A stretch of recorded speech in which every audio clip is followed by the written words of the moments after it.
Assalamualaikum warahmatullahi wabarakatuh. Waalaikumsalam warahmatullahi wabarakatuh. Selamat pagi semuanya Bapak Ibu. Pagi, Pak.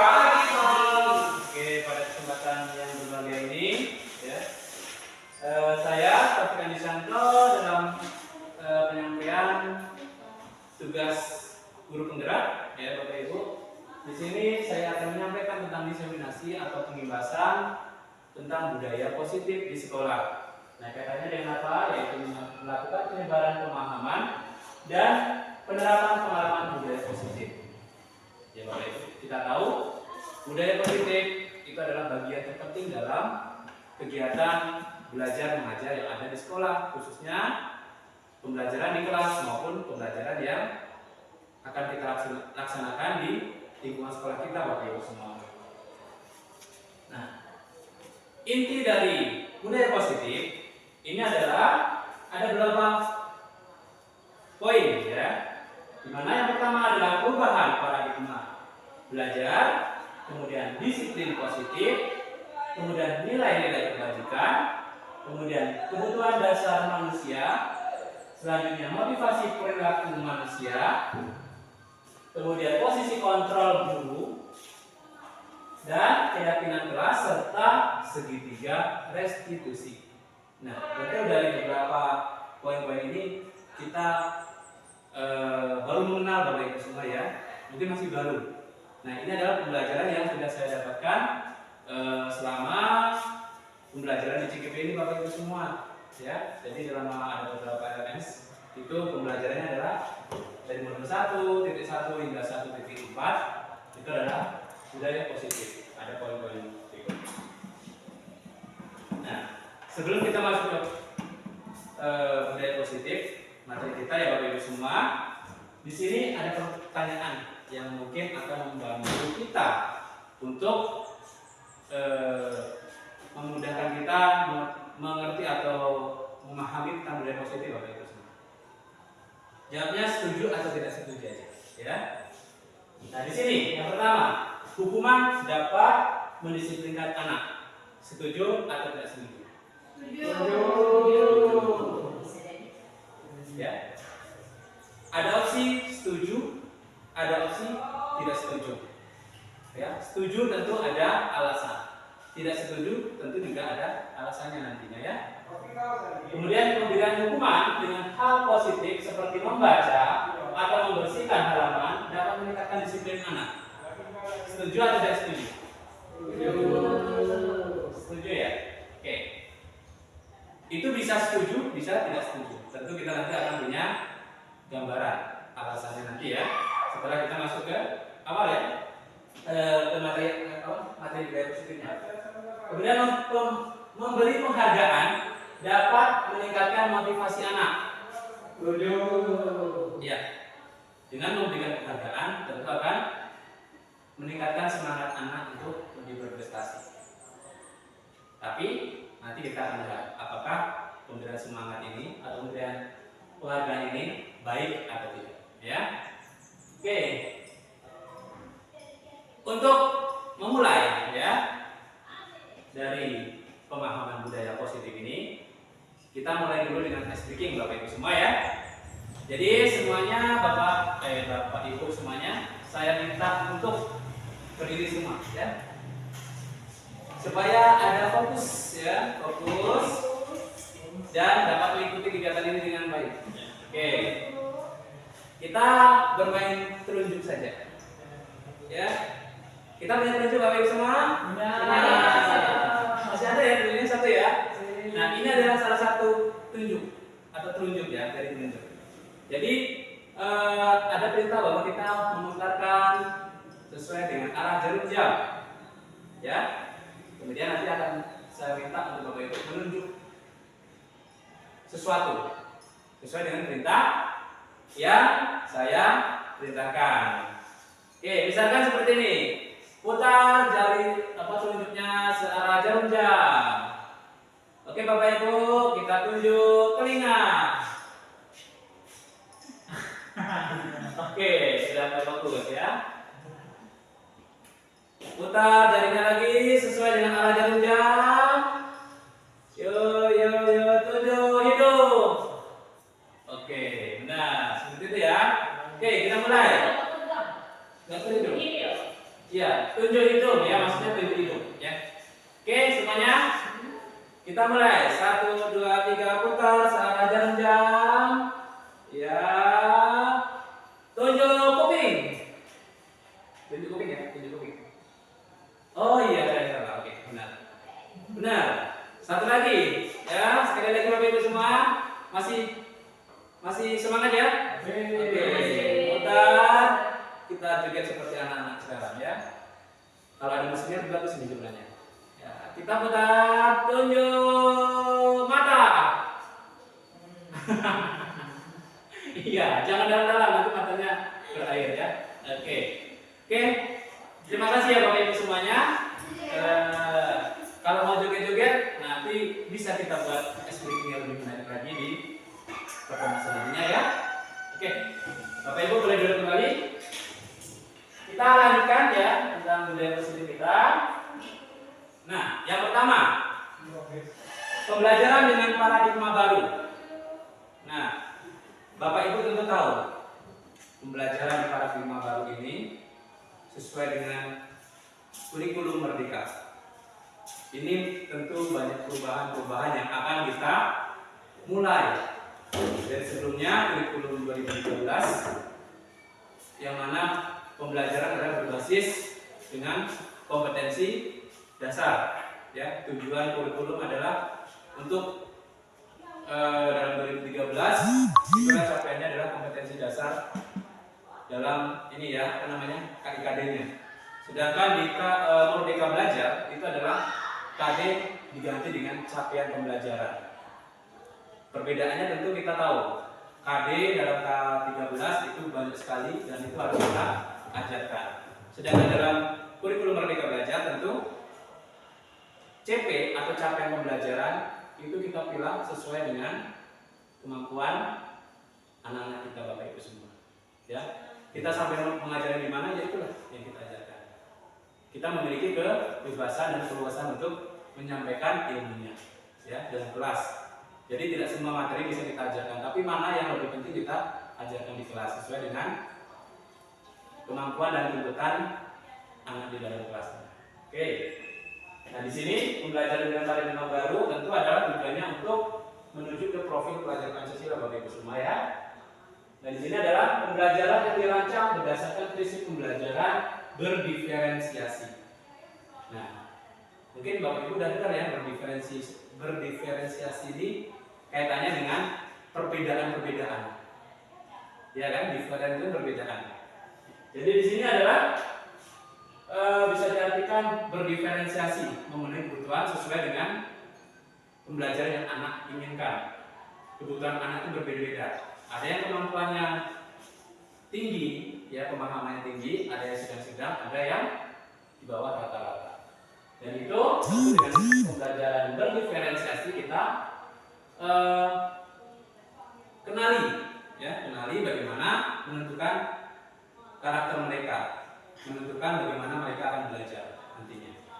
Dan ini adalah sehingga para peserta didiknya ya belajar sesuai dengan kebutuhannya berdasarkan dengan tahapan perkembangan teori psikologi modern ya untuk mewujudkan namanya adalah profil pelajar Pancasila ya, yaitu ada 6 dimensi ya, mulai dari beriman dan bertakwa kepada Tuhan Yang Maha Esa dan berakhlak mulia, berkepentingan global, bergotong royong, mandiri, kreatif dan bernalar kritis ya. Kemudian nah ini mengenai pembelajaran berdiferensiasi. Ini adalah bagiannya adalah keputusan-keputusan yang dibuat tersebut adalah yang terkait dengan apa dalam bagian-bagiannya. Nah, ini adalah kaitannya adalah kurikulum yang memiliki tujuan pembelajaran yang didefinisikan secara jelas. Jadi dalam kurikulum itu menentukan kebutuhan anak harus seperti apa kita analisis mereka ya. Jadi guru memiliki hak untuk menganalisis mereka supaya anak belajarnya sesuai dengan kemampuan mereka. Jadi di kurikulum itu menyediakan kebebasan untuk kita guru menganalisis kebutuhan sebelum kita melakukan pembelajaran yang akan kita laksanakan. Kemudian rencana pembelajaran harus memenuhi kebutuhan belajar murid. Nah itu kita harus rencanakan bagaimana cara memenuhi kebutuhannya. Memang kita agak sibuk ya mengenali anak yang berbagai ragam kulturnya, ya budayanya. Kemudian menciptakan lingkungan belajar yang mengundang murid, bukan mengusir murid ya, mengundang murid. Jadi untuk apa? Untuk belajar dan bekerja keras untuk mencapai tujuan belajar yang tinggi. Ya. Kemudian memastikan staf murid kelasnya tahu bahwa akan selalu ada dukungan untuk mereka di sepanjang prosesnya. Jadi guru kita sebagai guru mereka di kelas, kita selalu mendukung dalam proses anak itu seperti apa. Ya, anak nggak paham, anak bermasalah, kita berusaha untuk mengenali, kita mendukung apa yang dibutuhkan, apa proses yang mereka lakukan, kenali semua. Kemudian manajemen kelas yang efektif, bagaimana guru menciptakan prosedur, rutinitasnya, metode yang memungkinkan adanya fleksibilitas, namun juga struktur yang jelas, sehingga walaupun mungkin melakukan kegiatan yang berbeda, kelas tetap dapat berjalan secara efektif. Di kelas nanti kita sudah tahu apa itu ya. Ada yang belajarnya maunya dengerin, ada yang belajarnya mau nonton, ada yang belajarnya mau gerak-gerak terus ya. Tentu itu adalah gaya belajar yang harus kita pahami. Ya, dan kita mencukupi semuanya dengan melakukan berbagai macam metode dan model pembelajaran. Kemudian penilaian berkelanjutan. Nah, di sini adalah bagaimana guru tersebut menggunakan informasi yang didapatkan dari proses penilaian formatif yang telah dilakukan untuk dapat menentukan murid mana yang masih ketinggalan, ya, atau sebaliknya murid mana yang sudah dulu mencapai tujuan belajar yang ditetapkan. Berarti ada yang ketinggalan masih belajar jauh, ada yang sudah selesai, ya, sesuai dengan target pencapaian pembelajaran. Itu yang harus kita kenali dalam pembelajaran berdiferensiasi. Nah, kemudian lanjut yang kedua, poin kedua adalah disiplin positif. Ya, Bapak Ibu semua, disiplin ini sebenarnya berasal dari kata disiplina. Ini adalah bahasa Prancis, ya. Yang artinya belajar disiplin. Yang artinya belajar.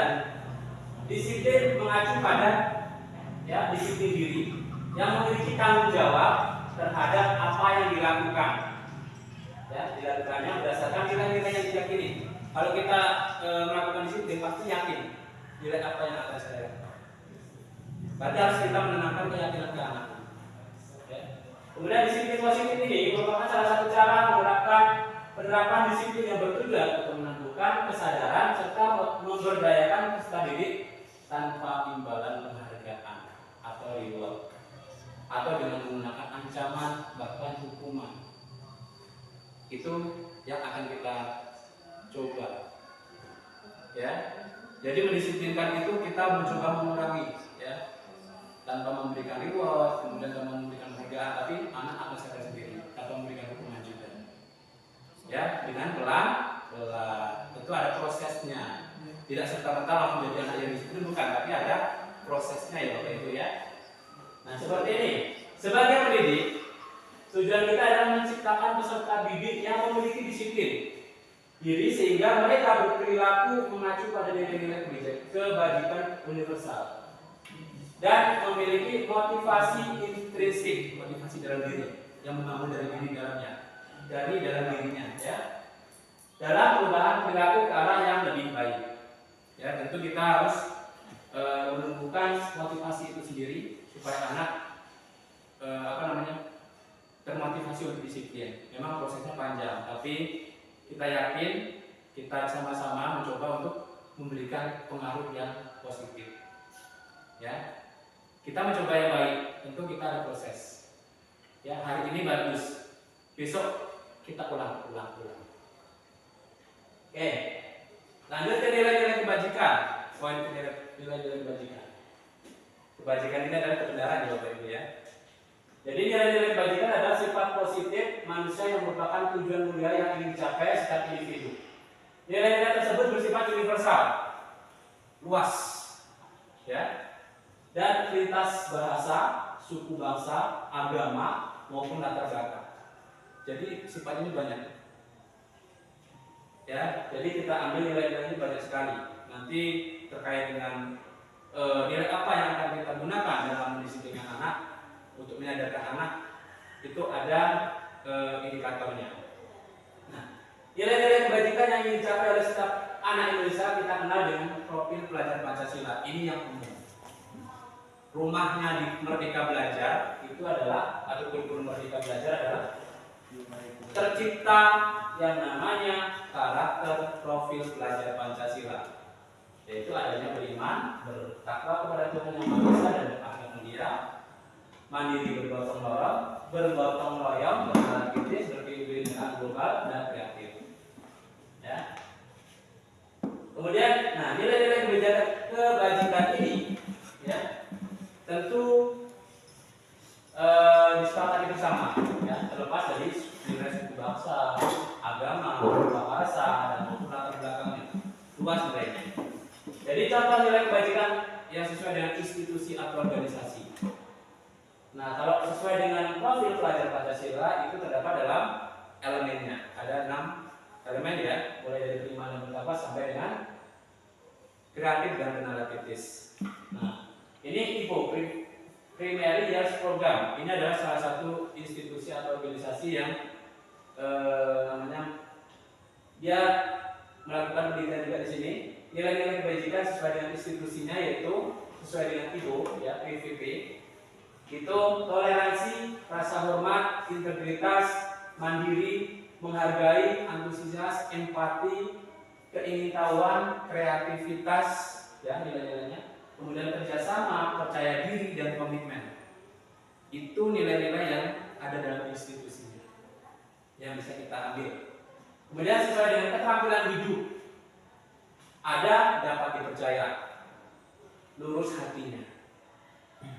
Kemudian pendengar yang aktif, tidak merendahkan orang lain, dan memberikan yang terbaik dari dini, maksudnya dari sekarang.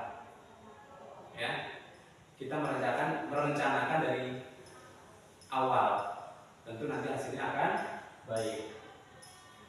Kemudian lanjut ke poin selanjutnya yaitu kebutuhan dasar manusia.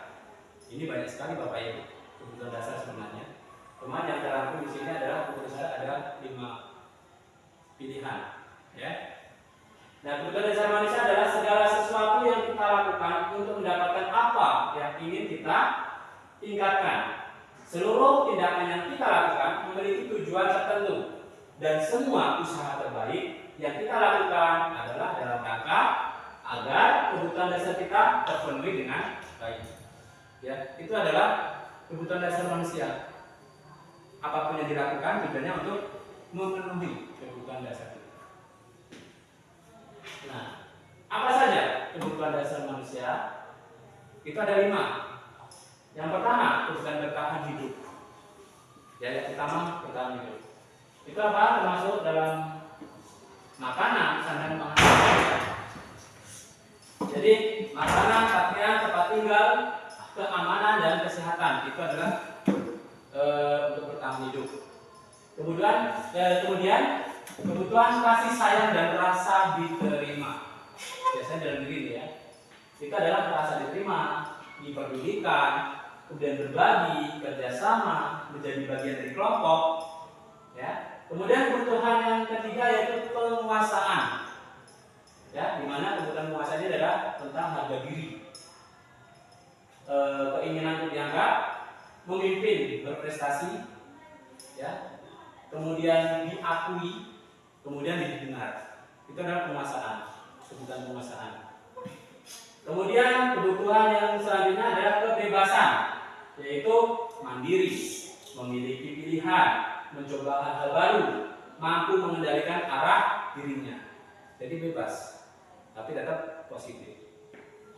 Kemudian kebutuhan dasar yang kelima yaitu kesenangan. Habis semuanya kita capai, apa kita lakukan? Ada yang kelima yaitu kesenangan. Ya, untuk ekspresi. Ini adalah bermain, humor, ya, bercanda-bercandaan, ya. Kemudian antusiasme dan tertawa. Itu adalah, ya, boleh ditambahkan rekreasi, salah satu kebutuhan kesenangan. Ya, jadi semuanya itu adalah kebutuhan dasar manusia yang berusaha untuk kita penuhi. Ya. Oke. Lanjut, teori apa motivasi perilaku manusia? Yaitu teori motivasi perilaku manusia ini, ya, ada dua sebenarnya yang membangun. Motivasi ekstrinsik yang membangun dari luar, itu maksudnya biasanya dari lingkungan.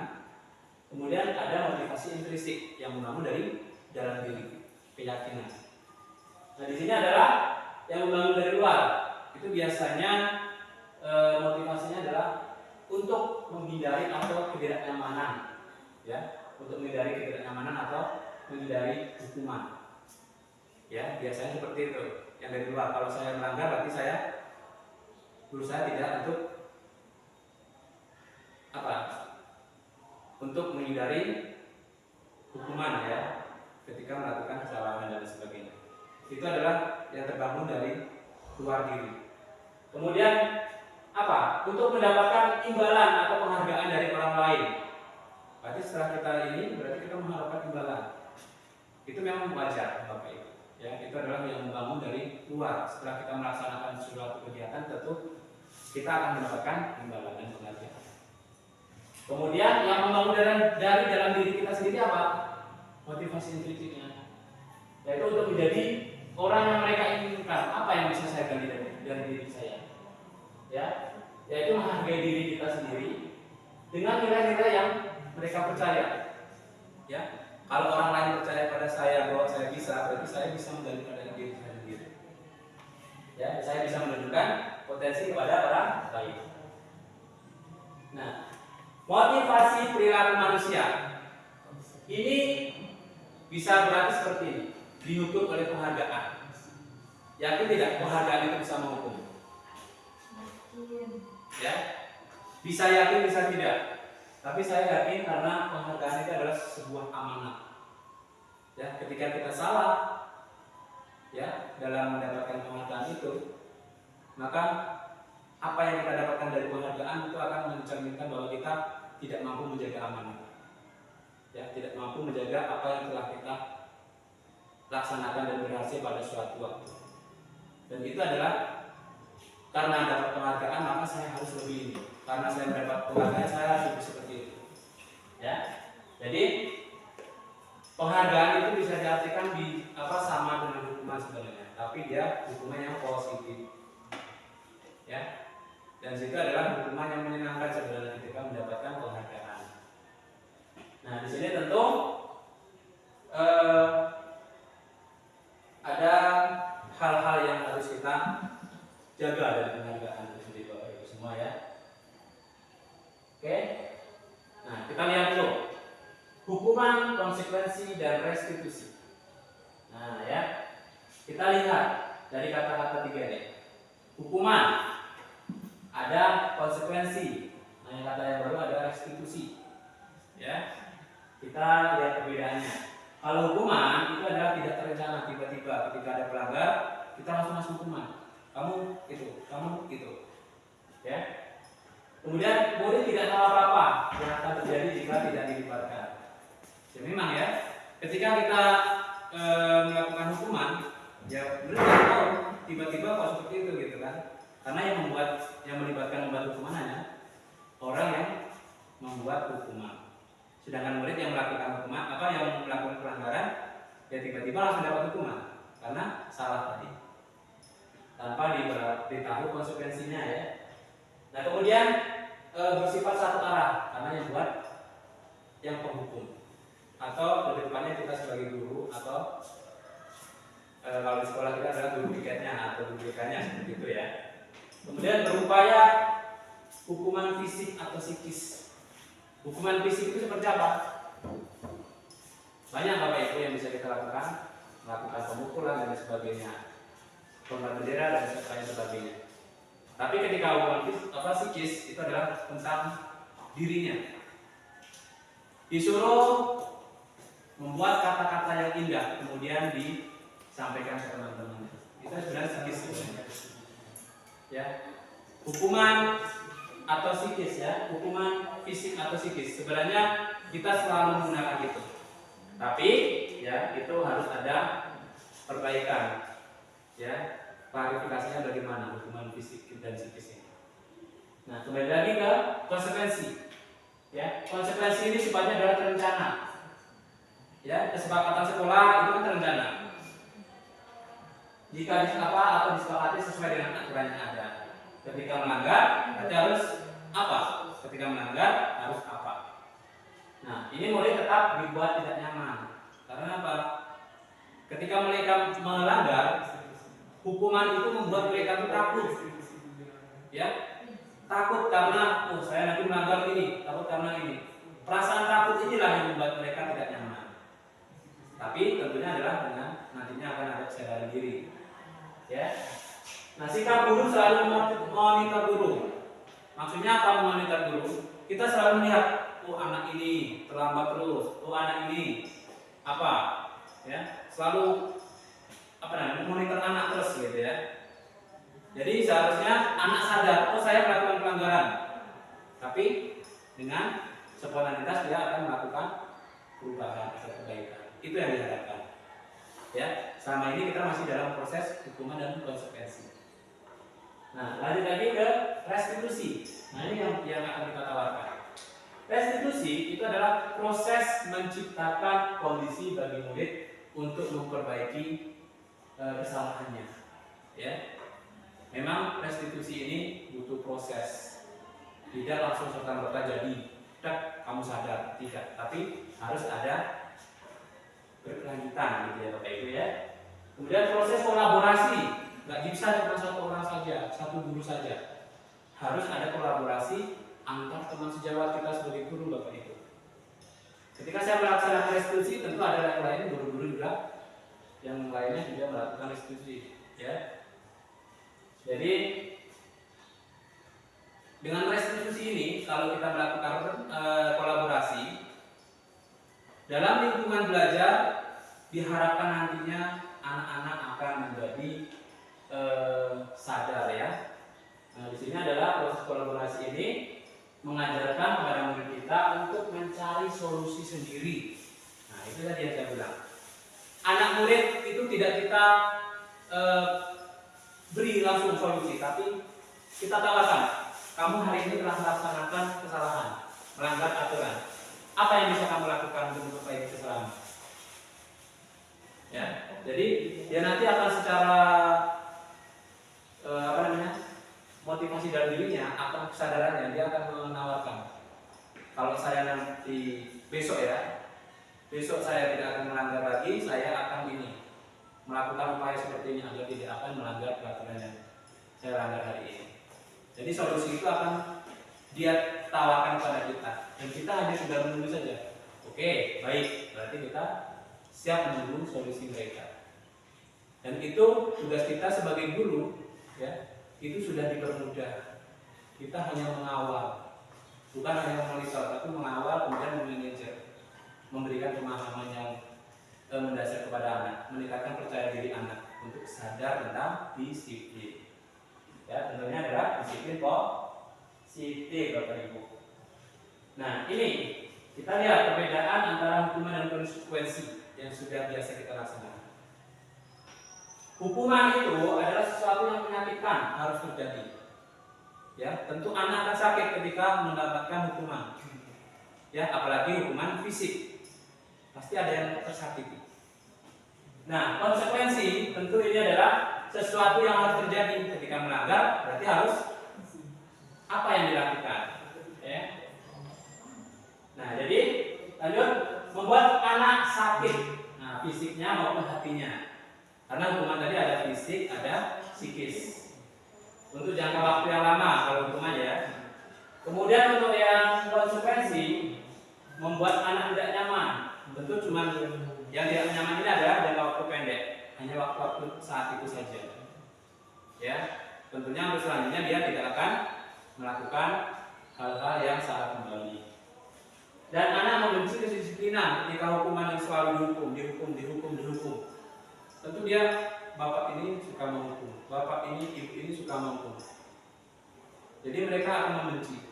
Ya, disiplin itu ternyata terlalu keras, terlalu ini. Sehingga dia akan membenci disiplin itu.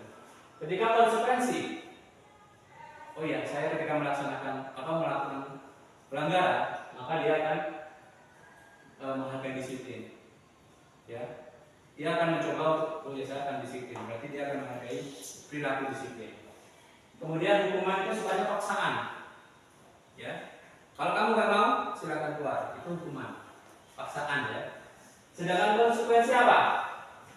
Itu sebenarnya salah satunya stimulus ya, rangsangan atau tanggapan. Kalau kamu melakukan pelanggaran, apa yang akan kamu lakukan? Apa yang akan kamu perbaiki di konsekuensi itu? Apa konsekuensinya? Ya, kalau kamu melakukan pelanggaran. Jadi tidak serta-merta langsung melakukan paksaan. Kamu harus keluar, itu tidak bisa. Ya. Kemudian mendorong anak untuk menyakiti diri sendiri. Nah, hukuman itu ya, contohnya bapak ibu memberikan hukuman kepada anak kita untuk push up. Kira-kira menyakiti dirinya sendiri nggak kalau berlebihan?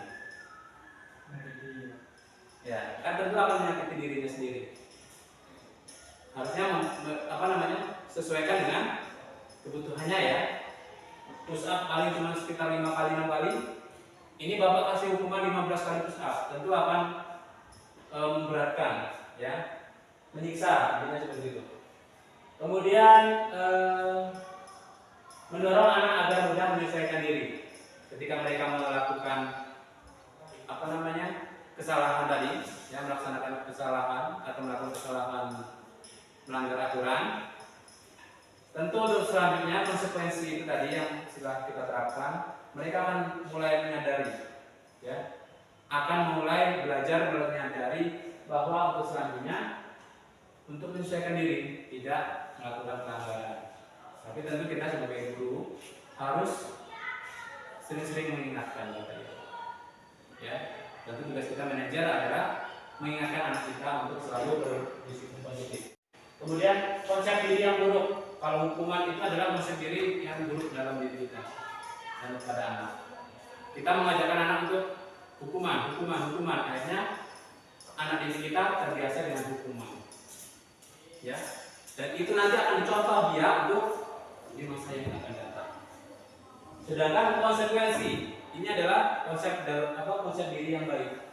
Menanamkan bagaimana ketika kita melakukan melakukan kesalahan atau pelanggaran, ini adalah akan melakukan apa? Konsekuensinya seperti apa jika saya melakukan kesalahan? Ya, itu tertanam dalam diri kita. Konsep diri yang baik akan mencari solusinya. Nah, nanti konsekuensinya akan naik ke restitusi. Bagaimana untuk menciptakan atau menawarkan solusi yang baik tentang kesalahan kita. Kemudian anak belajar untuk menyembunyikan kesalahan. Ketika anak dihukum, kebiasaan dihukum pasti dia akan berbohong. Ya, anak dihukum, misalkan ini keseringan terlambat dihukum. Saya terlambat karena ini Pak, saya terlambat karena ini. Nanti dia akan ada titik bohongnya. Ya, itu adalah kesalahan-kesalahan yang biasa nanti akan disembunyikan.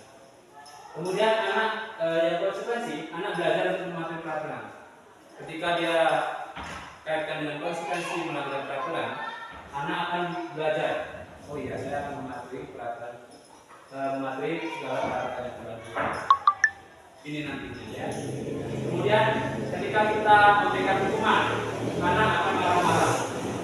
Ya, ada rasa bersalah, ada dipermalukan, kemudian diasingkan, merasa tidak dihargai. Ya, karena dalam sifatnya tekanan. Ya, waktu mendapatkan Kemudian bagaimana dengan konsekuensi? Itu ada kita, ya, bagi guru memberikan konsekuensi kepada anak tadi ketika melakukan pelanggaran. Tentu anak merasa akan kehilangan haknya. Ya, ketika melanggar, oh saya kehilangan hak untuk belajar. Ya, saya kehilangan hak berapa menit untuk tidak mengikuti ini tadi. Bagaimana selanjutnya? Ya. Kemudian dibuat tidak nyaman karena kita selalu dikait-kaitkan terus, dipanggil terus, ya, ketika melakukan pelanggaran. Jadi kita termotivasi untuk melakukan kesadaran diri, ya, untuk melakukan yang terbaik. Dan diasingkan untuk sementara, ya, bukan apa namanya, bukan memarahi dia, tapi kita mengasingkan sebentar, kita diamkan dulu. Ya, itu salah satu untuk konsekuensi. Kalau kamu berbicara di kelas, bapak atau ibu nggak mau bicara sama kamu, itu salah satu tindakan konsekuensi. Sama kawan-kawan juga sama, ketika mereka bolos atau apa, kita diamkan. Itu salah satu konsekuensinya. Ya. Nah, kemudian ini kita bisa mencatatkan tindakan guru. Mencatat 100 kali di dalam buku kalimat. Di dalam buku, ya, kalimatnya, saya tidak akan terlambat lagi karena terlambat di sekolah. Apakah ini hukuman atau konsekuensi? Hukuman, ya, karena membuat anak capek menulis. Ya, sebenarnya itu nanti akan kita coba, ya, membuat anak capek menulis. Kemudian lari mengelilingi lapangan basket atau lapangan kita, ya, itu 2 kali karena terlambat hadir sekolah. Apakah itu hukuman atau konsekuensi? Ayo, hukuman atau konsekuensi? Oke, hukuman, ya, keliling, ya. Oke, boleh hukuman. Lari. Nah, itu hukuman, ya. Boleh. Boleh diminta untuk push up 15 kali karena tidak menggunakan masker ke sekolah waktu pandemi kemarin, ya. Suruh push up, itu salah satu hukuman mungkin, ya. Kemudian menggantikan kertas tugas teman yang telah dicoret-coret, konsekuensi, karena dia berusaha untuk mengganti, ya, boleh, konsekuensi.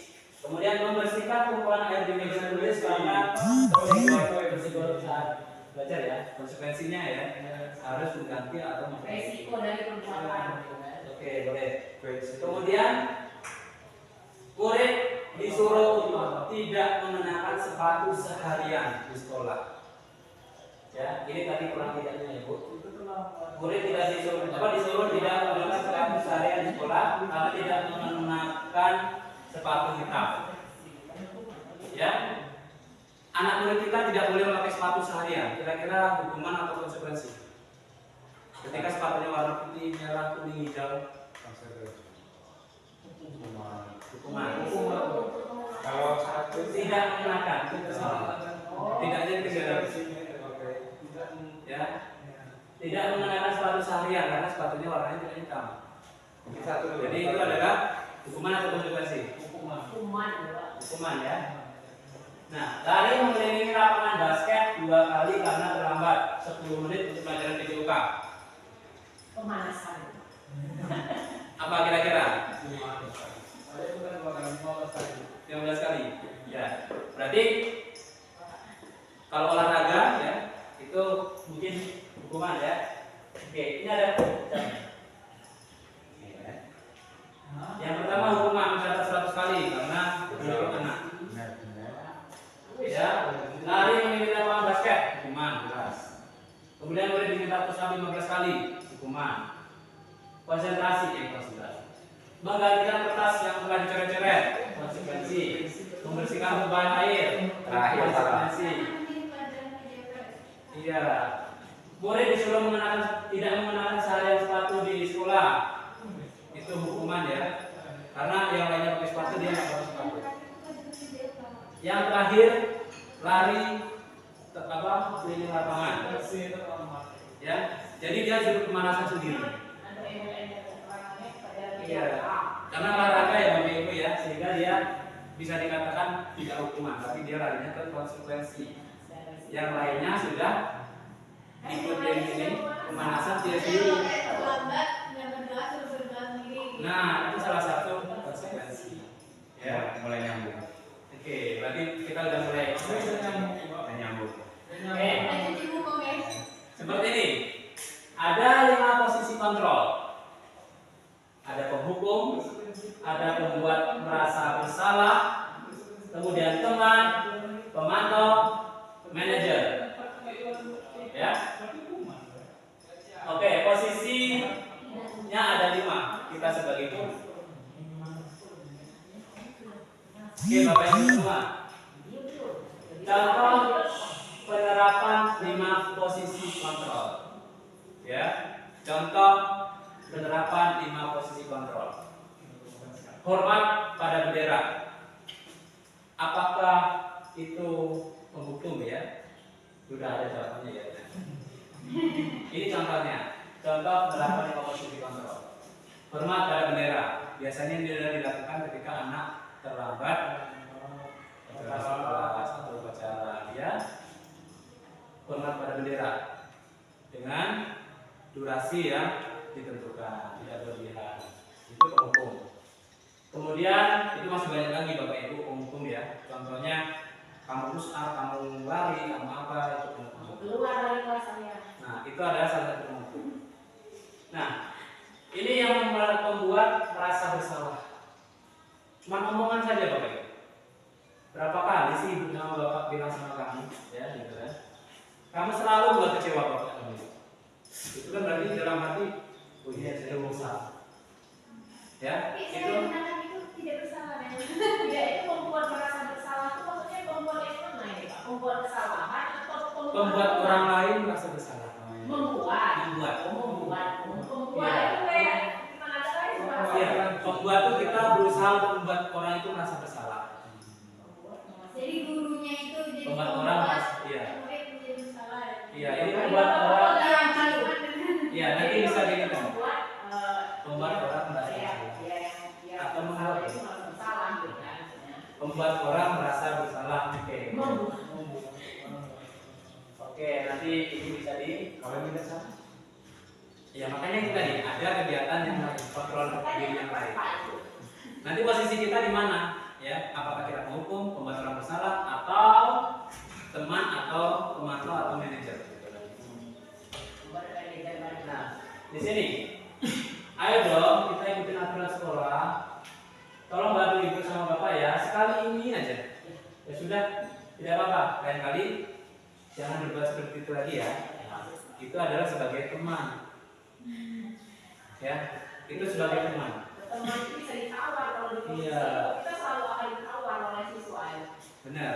Berarti posisi teman ini kadang-kadang bisa digunakan, kadang-kadang konsepnya nanti beda lagi, pelanggaran seperti apa. Ya. Kemudian kamu sudah melanggar peraturan sekolah. Kamu tahu konsekuensinya. Nah ini kan kita melihat posisi guru sebagai pemantau kegiatan itu. Ya. Setelah upacara kamu beli atributnya. Contohnya dia anak kita mungkin tidak lengkap atributnya ini ya.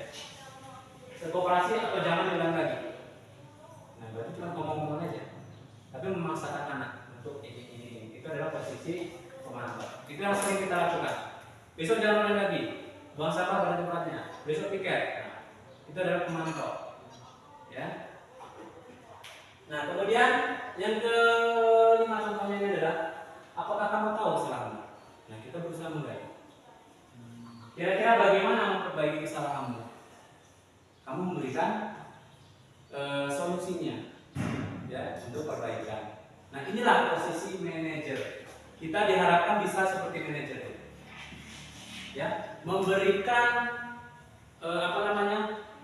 anak kesadaran tanpa kita melakukan hukuman, memberi bersalah, memberi orang merasa bersalah, gitu ya, membuat orang merasa bersalah, ataupun teman ataupun pemantau. Tapi kita langsung menghadap ke anak, ya.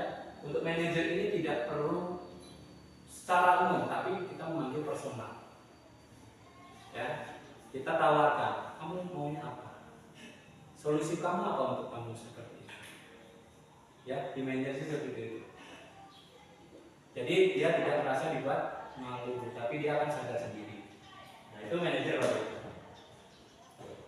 Nah, ini ada contoh lain. Itu kita akan lihat posisi kontrol apakah aku di sini. Ini misalkan ini. Saya kecewa sekali dengan kamu. Membuat orang merasa bersalah. Oke, kita lihat. Membuat orang merasa bersalah. Ini ulang bener ya. Udah minum berarti. Saya kecewa sekali, tapi kita udah Langsung. dia supaya merasa bersalah. Kecewa, harusnya dia Udah minum ya. Oh, iya. Oke, kamu tidak pernah benar melakukannya. Berarti mengejas anak tidak pernah benar. Apa ya? Penghukum. Ya, penghukum ya. Menganggap anak benar-benar melakukannya, gitu kan? Nah, ini adalah posisi sebagai penghukumnya. Ya, harusnya tidak boleh menggunakan kata-kata itu. Gitu. Nah, apa rencanamu untuk menyelesaikan masalah ini? Apa? Manajer rencana menanyakan solusi. Ya. Iya, nanti bagian restitusi ada langkahnya. Ya. Jadi di manajer ini adalah bagian dari restitusi nanti Bapak. Nah, ayolah lakukan demi ibu sama bapak. Ini sama teman. Ya, ini posisi kita sebagai guru adalah sebagai kontrol anak itu sebagai teman. Ya. Nah, I love you Nami. iya. Nah, itu teman boleh dilakukan atau boleh digunakan tapi ada porsinya. Ya. Iya, Pak. Nih, teman ya waktu itu ya. Kemudian, apakah kamu mau dapatkan stiker bintang hari ini? Saya menawarkan loh nih. Kalau kamu bagus, Bapak kasihkan stiker bintang. Ya, pemantau kan? Atau melihat. Kalau kamu bagus, nanti akan saya dapat kasih apa? Duit 500.000 misalnya. Kamu dapat juara, nanti akan saya kasih reward 100.000. Umroh. Nah, itu salah satu pemantau. Ya, itu salah satu pemantau yang akan memotivasi anak sebenarnya. Tapi tujuannya tentu nanti akan ya tidak selamanya baik gitu kan, anak akan terganggu. Nah, ini adalah sebagai pemantau. Tapi kalau untuk anak TK dan SD masih harus Harus ya, memang karena masih posisinya belajar. ya, posisi untuk Motivasi. memotivasi. Iya, kalau Iya. SMA mungkin tidak. Karena anak SD itu butuh perhatian lebih. Anak TK SD, nya TK, SD, bintang SMP. 2 aja, wih, Luar biasa. kayak bintangnya. Iya benar. Nah, oke, itu ya Bapak Ibu ya. Tadi 5 kontrol, contohnya sudah kita pahami. Ya. Jadi nanti kita bisa melihat sudah sampai manakah posisi kontrol kita di buah kelas itu. Ya, itu nanti bisa kita analisis sendiri. Kemudian lanjut ke keyakinan kelas. Ya, keyakinan kelas ini sebenarnya berawal dari kesepakatan kelas, peraturan yang ada di kelas. Ya, Bapak Ibu semua. Nah, mengapa keyakinan kelas bukan peraturan kelas? Ini tentu ada alasannya. Keyakinan kelas itu adalah sudah esensinya dirubah menjadi kalimat positif. Ya, ya dia lebih halusnya. Dan itu ada tindakan khusus. Ya, keyakinan kelas itu berdasarkan kesadaran diri. Sedangkan peraturan kelas, peraturan yang dibuat sebelum-sebelumnya, turunan dari tata tertib sekolah. Ya, jadi peraturan kelas itu bisa kita angkat jadi kesepakatan kelas. Nah, kesepakatan kelas seperti apa? Dengan menggunakan kalimat positifnya. Tidak boleh memakai sepatu berwarna selain hitam. Itu kan tidak boleh, bernilai kalimat itu negatif. Tidak boleh. Tapi dirubah menggunakan seragam sesuai dengan ketentuan. Itu ada kesepakatan, ya, berubah kalimat negatif menjadi positif. Contohnya, tidak boleh datang terlambat. Dirubah menjadi positifnya apa? Datang tepat waktu. Kayak ngajarin anak bayi. Benar. Tapi bukan kalimat seperti itu lebih ngawang-ngawang, lebih ngambang-ngambang. Iya. Jelas maksudnya tuh langsung poinnya gitu ya.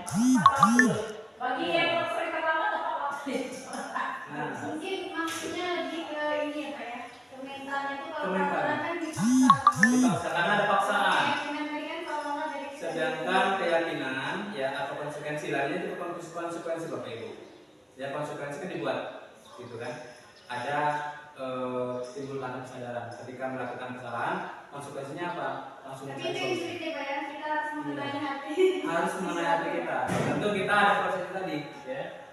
Keyakinan keras ini dibuat tentu harus yang membangun positif tadi kan. Itu kan di kejaran apa ya kan berkali-kali. Iya. Apa ya? Makanya saya bilang sebelumnya restitusi itu tidak cukup sekali 2 kali. Satu semester ini restitusinya belum berhasil, lanjutkan semester ini. Jadi kuncinya sabar ya Pak. Sabar. Memang pendidikan sekarang menurut Ki Hajar Dewantara kita tuh mengajarkan dengan menuntun, memenuhi kebutuhan, sabar, ya. Pendidik itu seperti petani, menunggu anaknya itu tumbuh sesuai dengan apa. Kita menanam padi, nggak mungkin jadinya jagung. Menanam padi, nggak mungkin jadinya kelapa. Ya, padi padahal ada prosesnya. Jadi sampai dia tumbuh dari benih, dari semaian, benihnya tumbuh, kemudian dia tumbuh daun hijaunya, kemudian sampai berbuah, sampai panen. Itu tentu ada prosesnya. Makanya kita harus sabar. Ya, memang seperti itu tuntutan pembelajaran di Merdeka Belajar. Jadi kita sebagai guru harus semangat bersabar, menuntun dengan hati. Dan harus sejalan juga kan Pak, nggak bisa saya 1, 2, 3 guru yang seperti itu semua berarti kembalikan gitu kan, belum sampai pada titik itu, jadi suka bingung gitu kan. Jadi maunya ini harus diselesaikan itu sebelum guru sehingga pemikiran guru itu sama. Makanya nanti ada kegiatan pembahasan selanjutnya. Kan saya usahakan lagi ya Bapak Ibu ya. Iya, ada semua. Mungkin lainnya ini boleh Bapak buat jadi lalunya kan. Iya. Biar Oke, seru. undangannya pribadi. Oke, benar ya. Kita lanjut ya. Iya, Pak. Nah, pembentukan keyakinan kelas. Nah, itu bilang tadi kan udah ada dari Bu Reci ya dia. Keyakinan ini kan sifatnya masih ngawang-ngawang ya. Memang abstrak. Dia tidak bisa langsung disentuh, tidak langsung poin, tidak. Tapi itu adalah menggambarkan bagaimana cara melakukan kesadaran. Ya, bersifat abstrak, bukan konkret. Konkret kan langsung Datang tepat waktu untuk Iya. dulu. Kalau ini bahasanya agak luas gitu ya. datang tepat waktu. Nah, waktunya sesuai kesepakatan. Sesuai kesepakatannya gimana gitu kan ya. Nah, kemudian berupa pernyataan universal umum. Ya, pernyataannya umum. Jadi dalam penggunaan kalimat keyakinan kelas ini saling menghargai, ya, jujur, itu kan umum. Jujur dalam apa gitu kan. Jadi nanti waktu kita membuat kesepakatan keyakinan kelas, Bapak Ibu semuanya bisa menggunakan bahasa-bahasa yang memang masih universal, bukan yang kompleks, ya. Jadi keyakinan kelas ini bukan untuk kualitas tapi untuk seluruh Semua, ya. Jadi semua kelas, misalkan sebelumnya saya sudah buat sama anak kelas 11 yang kemarin untuk contoh restitusi ya, Bapak Ibu ya. Nah itu saya membahas seperti itu. Nanti anak bisa menambahkan, ya, menambahkan dengan guru saya. Ini loh keyakinan kelas yang dibuat sesuai dengan kesepakatan kelas atau peraturan yang ada di dalam kelas itu. Jadi tidak perlu banyak-banyak keyakinan kelas, tapi mengcover semua nilai, ya, nilai kebajikan yang ada di dalamnya. Ya, ada saling menghargai, disiplin, jujur dan lain sebagainya. Ya. Kemudian sesuai sedikit saja agar mudah diingat. Nah, itu saya bilang nggak usah panjang-panjang. Sedikit, maksudnya sedikit ini tidak usah banyak. Maksudnya dalam membuat keyakinan ini nggak usah banyak-banyak kata-katanya atau poin-poinnya nggak usah banyak. 5 keyakinan kelas saja udah cukup sebenarnya. Iya, anak paham ketika belajar sama kita, oke. Jadi nggak ada pelanggaran-pelanggaran. Kemudian sesuai dengan kondisi kelas, ya. Kelas ini dengan kelas yang lainnya itu berbeda loh Bapak Ibu. Ya, jadi sesuaikan dengan kondisi kelas dan sekolah, ya. Kelas dan sekolah sehingga itu mudah dipahami. Ya, keyakinan kelas di sini tentu beda dengan keyakinan kelas yang ada di sekolah lain. Jadi sesuaikan. Nah, kemudian semua warga sekolah atau warga kelas wajib dilibatkan. Ya, dilibatkan wajib. Maksudnya semua warga sekolah, warga kelas dilibatkan saat membuat kegiatan kelas. Contohnya saya kemarin, saya dengan murid-murid kelas 11, saya dilibatkan semua, termasuk di situ ada Aris, ya, yang nggak ada cuma si Kevin, karena mungkin nggak ada tantangan ya. Jadi semuanya sudah menyetujui. Hanya saja belum ditempel Bapak Ibu. Karena rencana keyakinan kelas itu akan dibuat bingkai apa ditambah seperti itu. Ya. Nah, oke. Itu tentang keyakinan kelas tadi ya Bapak Ibu ya. Ini ada segitiga restitusi yang kita bisa gunakan sebagai pendekatan ya untuk menyelesaikan permasalahan. Apa itu segitiga restitusi? Ya, atau restitusi itu sendiri adalah suatu proses dialog yang dijalankan oleh guru agar dapat menghasilkan murid yang mandiri dan bertanggung jawab. Jadi di sini menghukum anak dengan perlakuan sesuai dengan dialognya. Ya, bukan menghukum tapi dia menggali kesalahan, kemudian menjadikan kesalahan itu suatu keyakinan, kemudian keyakinan menjadikan suatu solusi. Ya. Di sini ada langkah dalam segitiga restitusi adalah pertama menstabilkan identitas, kemudian validasi tindakan yang salah, kemudian menanyakan keyakinan. Nah, keyakinan ini adalah kesepakatan yang sudah dibuat. Sudahkah di kelas kalian membuat keyakinan kelas seperti itu? Sudahkah kamu menerapkan keyakinan kelas? Nah, keyakinan apa yang kamu melanggar hari ini? Seperti itu. Nanti di terakhir ada dia akan memberikan solusi. Bahasanya itu agak aneh. Iya, keyakinan. Memang menanyakan keyakinan seperti itu tuh apa yang sudah disepakati di sekolah? Iya, kesepakatannya maksudnya enak itu kan bahasa. Iya. Keyakinan itu agak aneh. Itu sebelumnya memang saya mempertanyakan kesepakatan dan keyakinan apa sama? Sama, tapi keyakinan itu lebih tinggi daripada kesepakatan. Kesepakatan Jadi di bibir saja. Itu sudah ditulis. Nah, sedangkan keyakinan dari kesepakatan tadi itu diangkat dengan yakin, dengan sadar, ya, bahwa dengan keyakinan kesepakatan itu bisa dijalankan. Ya, kalau kesepakatan sudah, kalau melanggar apa konsekuensi kamu? Bersihkan kayak gitu kan? Iya, keyakinan berarti dari dalam diri kita. Sudah setelah disepakati diyakini. Yakin, nah, dia lebih yakin dengan keyakinan kelas. Itu terima kasih ya. Nah, ini menstabilkan identitas. Ini adalah prosesnya atau prinsipnya membuat kesalahan, yaitu bagian dari proses pembelajaran. Ada beberapa dialog yang bisa digunakan. Berbuat salah itu wajar kan? Semua orang berbuat salah. Ya, itu di awal-awal ketika anak berbuat salah. Kemudian tidak ada manusia yang sempurna. Saya selalu berbuat salah. Nah, ini ada juga. Ibu atau bapak guru juga pernah melakukan itu. Melakukan kesalahan. Contohnya saya juga terlambat kemarin gitu. Ya, itu salah satu menstabilkan identitas biar anak itu tidak terdown, tapi nanti akan kita gali lagi. Kemudian ibu atau bapak tidak mau mencari siapa yang salah, tapi bapak atau ibu hanya ingin mencari solusi, ya, dari permasalahan ini loh. Jadi nanti kita tawarkan seperti itu. Nah, kemudian kamu berhak merasa begitu. Mungkin di sini adalah konsepnya anak itu melakukan berantem di kelas. Saya melakukan pembelaan. Ya berarti kamu berhak melakukan pembelaan, ya kan? Tapi tentunya ada yang lain, gitu ya. Perbuatan yang lain untuk menambahkan. Nah, kemudian masuk ke validasi tindakan yang salah. Nah, ini adalah prinsipnya setiap perilaku berupaya memenuhi suatu kebutuhan tertentu.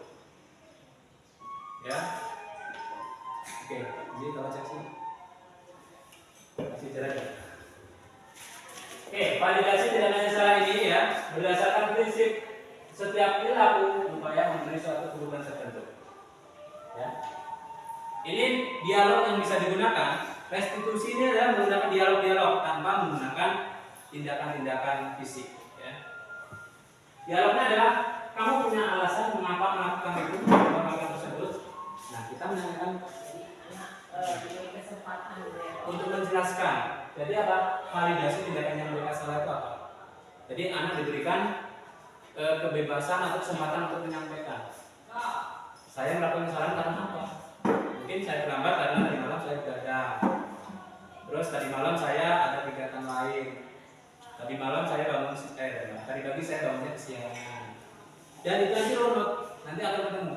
Apa solusinya? Nah, solusinya nanti akan dapat dari mereka sendiri. Nah, padahal kamu bisa melakukan yang lebih buruk dari ini loh. Kalau misalkan kamu lakukan lagi. Ya, ini tentu dia melakukan pelanggaran di sekolah yang lebih bahaya. Ya, kalau kamu bisa seperti ini, nanti kamu bisa lebih buruk lagi, gitu kan? Kalau dibiarkan. Ya, jadi mereka nanti langsung akan termotivasi sebenarnya. Tapi itu perlu proses. Ya. Kamu patut bangga karena telah menjadi sesuatu yang penting buat kamu. Misalkan ada kawannya ambil, saya meminjamkan atau meminjamkan pena, tapi kawan saya marah-marah. Gak bisa saya mengatai kawan saya. Apakah saya benar mengatai kawan? Salah kan? Nah, ketika kita melakukan hal itu, tentu ada seperti ini. Kamu patut bangga karena telah menjadi sesuatu yang penting buat kamu. Ya, termasuk barang milikmu itu tidak kamu pinjamkan. Tapi apa? Harusnya kamu jangan seperti itu, gitu kan? Kemudian kamu melakukan karena mempertahankan sesuatu yang penting bagimu. Sama rasanya. Intinya adalah kita beri kesempatan anak itu untuk mempertahankan tabungannya. Tapi dengan konsep dia tetap memberikan umpan balik yang positif, memperbaiki kesalahannya. Ya. Nah, kemudian keyakinan di sini. Berdasarkan prinsip teori kontrolnya bahwa pada dasarnya kita termotivasi secara intrinsik. Nah, di sini keyakinan ini adalah motivasi dari dirinya sendiri. Setelah kita tanya-tanya tadi akan terbuka, ya, apa yang akan kita tawarkan, apa yang mereka akan tawarkan seperti itu. Nah, di sini apa keyakinan kelas kita? Dia akan menggali kembali, mengingat kembali. Di kelas kita seperti ini loh, Ibu, Pak, ada keyakinan ini. Sudahkah melaksanakan? Keyakinan apa yang melanggar ini? Jadi apa yang akan kamu lakukan? Nah, mereka akan secara termotivasi secara dari intrinsik ya dari dalam dirinya untuk memberikan solusi. Nah, nilai-nilai apa yang telah disepakati bersama? Nah, nilai-nilai apa di dalam kelas itu? Kemudian seperti apa gambaran sebuah kelas yang ideal menurut kamu? Nah, misalkan ini melanggar peraturan di dalam kelas ya. Kemudian kamu ingin menjadi orang seperti apa? Mungkin di sini anak itu berbuat buruk, ya, berbuat yang tidak baik di sekolah. Kalau kamu lanjutkan seperti itu, mungkin jadinya akan jadi generasi yang tidak baik. Makanya, jangan ingin menjadi orang seperti apa. Jadi nanti dia akan memberikan solusinya untuk yang baik. Nah, untuk penutup tentunya, ya, dalam penerapan program disiplin positif ini, hendaknya guru memiliki standar kepribadian. Ya, kita nggak usah terlalu idealis apapun. Jadi standar kepribadian kita itu bisa dicontoh oleh anak kita.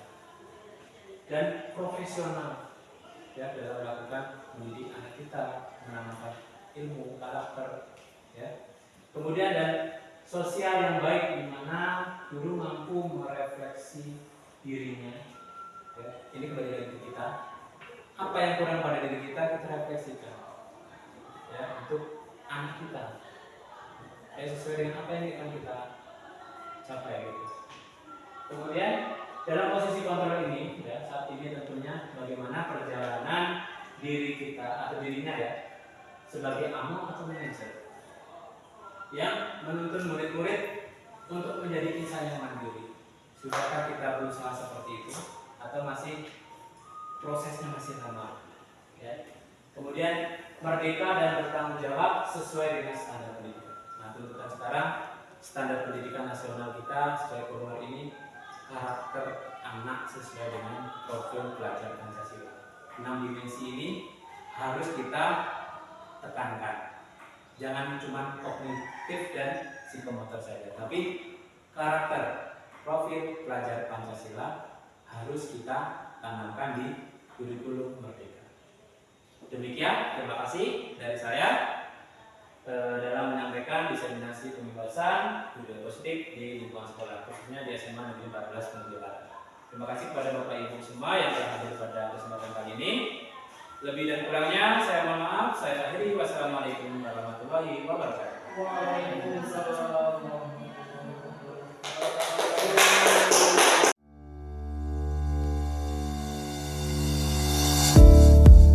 Kita pada pagi hari ini di semester ganjil tahun 2023 ini 2023 ya.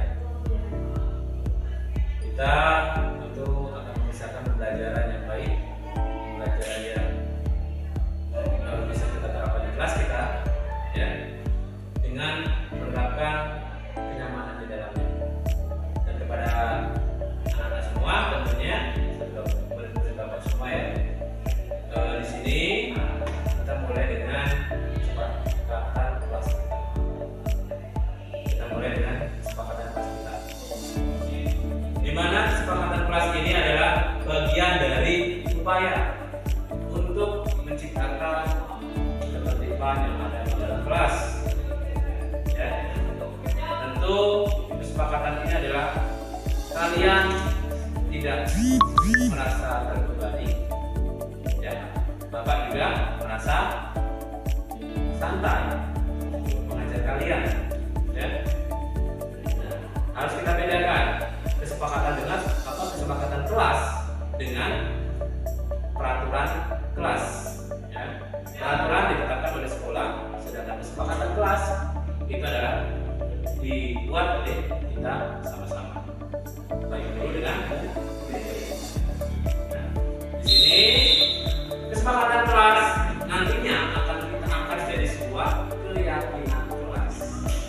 Ya, kalau kita yakin bahwa kesepakatan kelas adalah bagian dari diri kalian untuk menciptakan lingkungan kelas yang harmonis. Ya. Saya akan contohkan satu ya kesepakatan kelas yang bisa kita angkat bersama-sama. Oke, kita buat keyakinan kelas. Ya, bahasanya adalah keyakinan kelas. Yang pertama, tentu di sekolah kita kan betul kalian tidak mengerti. Ya, tidak boleh ada yang terlambat. Jadi apa keyakinan kelas kita yang kita sepakati? Yang pertama, datang tepat waktu.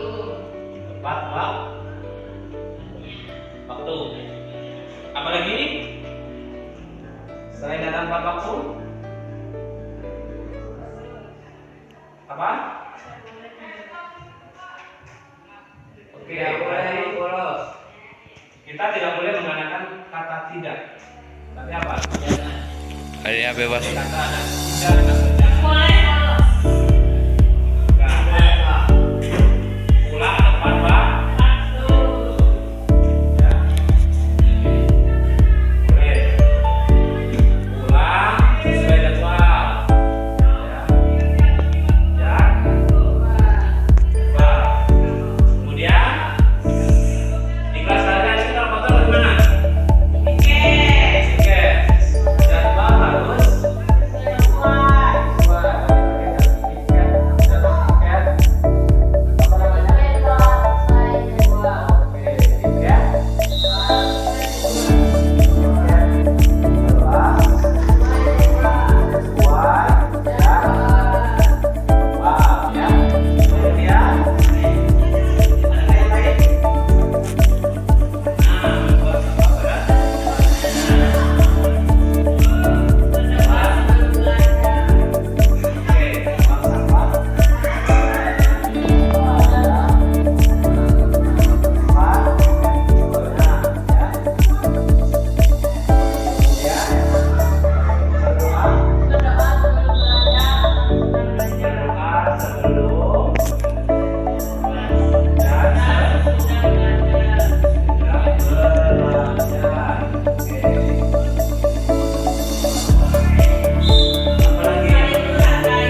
bebas asal rokok. Itu disiplin ya, bagian dari disiplin. Ya, di dalam sekolah kita nggak boleh ada yang merokok, nggak boleh apa itu. Iya, itu adalah salah satu disiplin. Nah, sepuluhnya adalah jujur, disiplin. Kebersihan sebagian dari iman.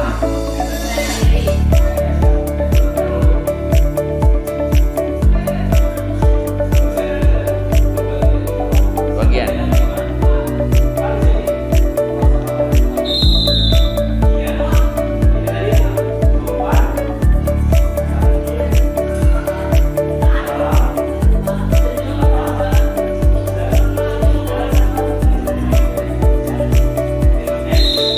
Kelas 11 anti kekerasan.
Selamat siang ya Adrisa ya.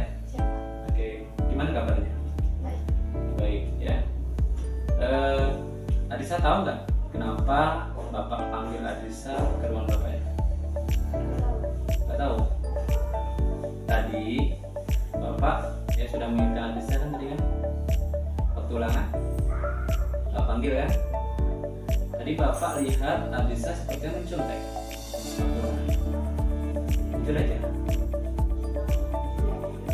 Ya. Nah, jadi Bapak bukan mau marah-marah ya di sini. Nah, Bapak mau tanya ini, kalau Adrisa mencontek, ya, itu apakah mencontek perbuatannya baik? Enggak. Ya, mencontek itu kan perbuatan yang salah kan? Iya. Jadi ya sebenarnya perbuatan yang salah itu kan sebenarnya sudah manusiawi ya.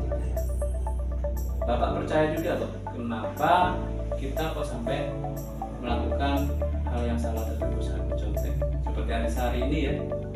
Mungkin Adrisa kurang percaya diri ya, tanpa suka mencontek.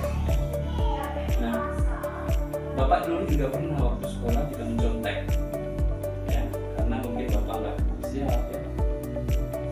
Dan Bapak tanya ini ya sama Adrisa, kok bisa sampai Adisa menyontek? Padahal sebelumnya kan Adisa lumayan gitu kan untuk belajarnya, ya kan? Kenapa Adisa kok bisa sampai contek?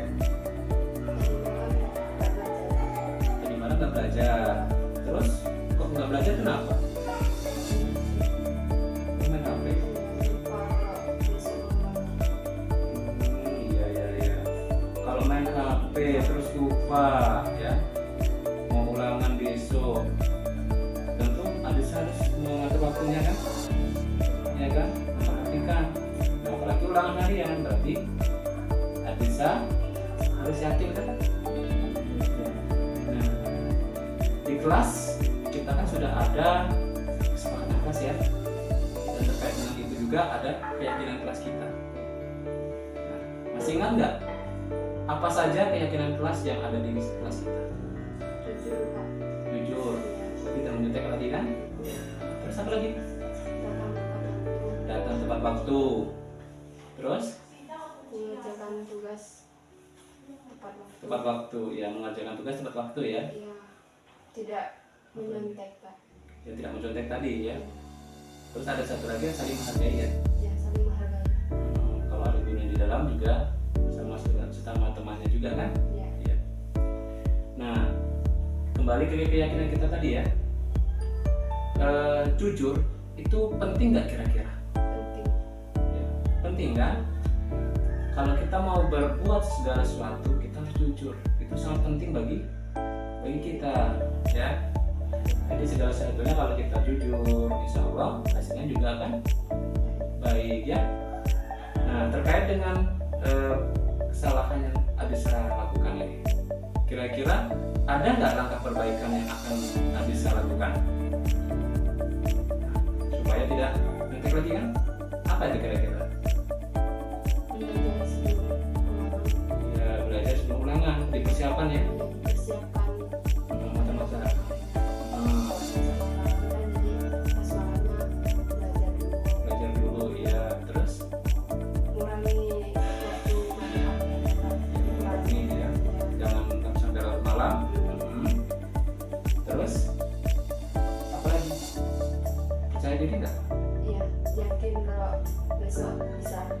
Iya, percaya diri kalau bisa waktu ulang kita bisa mengerjakan sesuai dengan kemampuan kita ya, percaya pada kemampuan kita. Oke ya, jadi langkah-langkah yang sudah Adisa tawarkan tadi, tentu kapan Adisa akan mulai melaksanakan?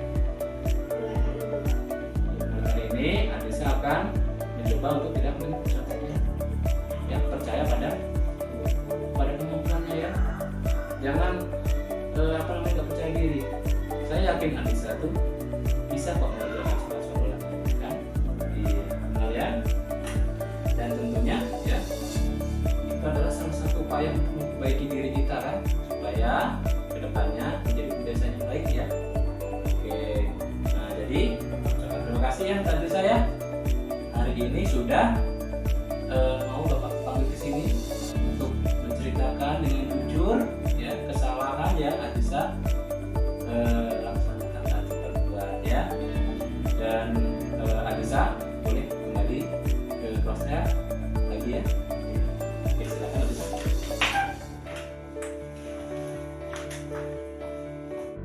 Assalamualaikum warahmatullahi wabarakatuh. Perkenalkan, nama saya Adrisa Sismianti dari kelas 12 IPS SMA Negeri 14 Bengkulu Utara. Perasaan saya melaksanakan kegiatan restitusi bersama Pak Taufik untuk masalah saya yang mencontek. Saya senang karena Pak Taufik memberi solusi untuk tidak mencontek lagi dan percaya pada kemampuan diri, dan saya berjanji untuk percaya diri dan dalam belajar dan mengerjakan ulangan di kelas. Terima kasih. Wassalamualaikum warahmatullahi wabarakatuh.